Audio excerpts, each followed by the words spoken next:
93 Boxing. I'm back with another video. George Groves versus Jamie Cox is going to happen very soon, and I'm going to give my quick thoughts on it. I am very busy, so I'm quickly going to try and squeeze a video in here. Right now it's 9:56 p.m. Ring walk's expected to be at 10:30, I think. So, yeah, I've not watched too much of Jamie Cox. And from what I'm hearing, right, even though I haven't watched too much of him, I did a little bit of research. I watched a little bit of highlights. He's a quick fighter, southpaw.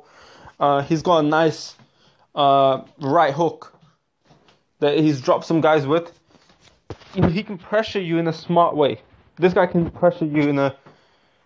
He's kind of quick, but you know, when you associate quick fighters, you tend to associate them with movers, you know, moving with jab and whatnot. But he can pressure you in a smart and quick way. It's different. It's hard to explain it. You have to watch his highlights.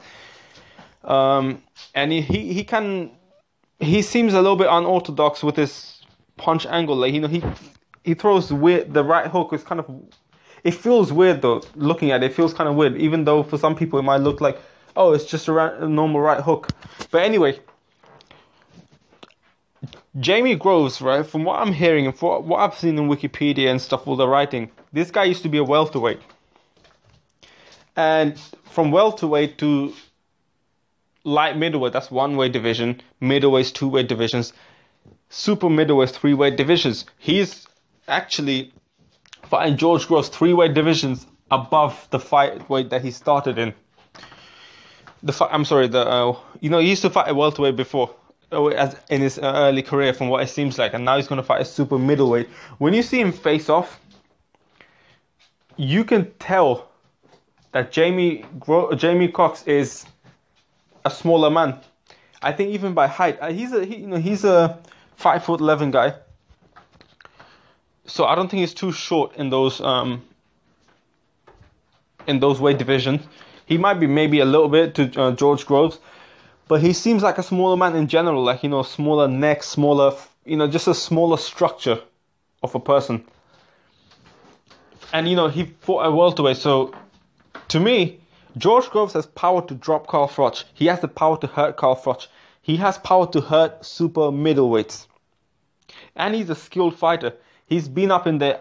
From what I'm seeing, George Groves has been up in there with better competition, even at super middleweight, that Jamie Cox did in welterweight, super middleweight, or wherever. And, you know, he's more skilled. You know, he has been up against more skilled fighters, more high-level fighters. He's a bigger man, George Groves is, and more skilled. He's been up against more skilled fighters. He's a bigger man, you know, stronger punch, you know, very strong puncher. George Groves is not slow either, you know, he's pretty quick. And even the fights that he lost, they were competitive until he lost. Like Carl Froch fight, the second one and the first one, because that's considered a loss as well. Carl Froch, the first fight he was winning, in my opinion. The second fight he was winning till he got caught. Badou Jack, I thought Badou Jack won, but it was a close fight. James DeGale, again, like, I didn't really watch the whole fight. As I said to one of my friends, I just watched the highlights, you know. Some of those highlights are like, not the really short ones, they're kind of longer. I watched, I think there was two of those fights with Groves and DeGale, but I can't remember. I think I watched one of them, and it was competitive. James DeGale's a good fighter. So even though he lost to those fighters, he kind of hanged with them. Like, it was... He's able to hang with those fighters. He's able to show that, look, skill-wise and ability-wise, he's up there. And those are against guys that are in super middleweight. It's just those attributes, right? It's not just he's bigger, he's a bigger puncher, he's bigger man. He's been up in there with better fighters. And he's not just a big guy who just has a big punch and nothing else. He actually has skills. He's actually quick himself. Jamie Cox, for me, looks like a quicker combination puncher. I literally watched a 30-second highlight from Jamie Cox, and that's it. But I just don't see him being able to withstand this. Like, I just don't. Right? George Groves is probably the best fighter he's going to face. I mean, I've seen Jamie Cox's resume, right? And he's never fought anyone like George Groves. In terms of, even that welterweight, he hasn't even fought a welterweight or a light middleweight version of George Groves.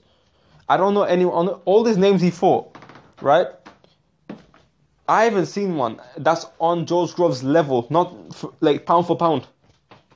So, and this is not a disrespect to Jamie Cox. I'm just saying, because I don't see Jamie Cox winning, and that's the honest truth of it. The only thing is Jamie Cox is a smaller man, right? The only advantage you can have here is I've seen him being able to pressure in a smart way. So he can pressure people in a smart way. He comes in. I've seen him come forward a little bit. He can be a little bit awkward, more awkward than what people think. And yeah, he could pressure Groves on the inside. And George Groves, I guess he looks like he's bigger, longer reach, whatnot. I haven't checked it if he has longer reach or not, but I think he should do. And he might get on the inside on Groves. I just don't know, man. He needs to go to Groves' body, whatnot. He just needs to give everything he got. It's going to be a difficult fight for him, man. I just don't see him winning, but you never know. He does have a weird angle of punching and that right hook. I don't know. He's southpaw. He'll give him advantage. Southpaws are more rare than orthodox fighters. I just see George Groves winning unless Jamie Cox becomes a target that's hard to find. And yeah, man. Like George Groves, I think one of his recent fight that he became a world champion in. Like recently, he has some against Martin Murray that won unanimous decision, and this other German guy I've never heard of won a unanimous decision as well. Then he fought Fedor Chudinov, which was a TKO 6th round.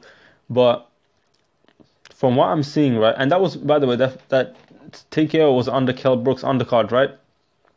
But the two fights before that, Martin Murray, I've heard of him, but I wouldn't think he's on George Groves' level, and he did lose to Groves, but Groves didn't really knock him out, so you never know.